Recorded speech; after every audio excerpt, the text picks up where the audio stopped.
एबे आसंतु जानिबा कर्कट राशि संपर्क रे आपणकर ए वर्षटी शुभाशुभ मिश्रित फल प्रदान करिब।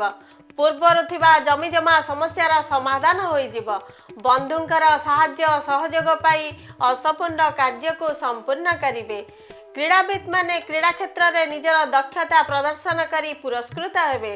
महिला माने आनंद उल्लास रे दिन गुडी को अतिबाहित करिवे। प्रेमिक प्रेमिका माने आशानुरूप सफलता लाभ करिवे। व्यवसाय वाणिज्य रे पूर्व अपेक्षा अधिक लाभवान हेबे।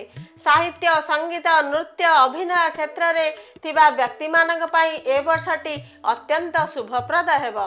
अशुभत्व को खंडन करिया पाई शुभत्व को लाभ करिया पाई प्रत्येक दिन ओम नमो शिवाय एही मंत्र को सकाळे और संध्या रे 27 थर जप करंतु। प्रत्येक सोमवार दिन 5टी त्रिशाखा बेलपत्र और पैड़ पानी महामृत्युंजय मंत्र रे महादेव को अर्पण करंतु।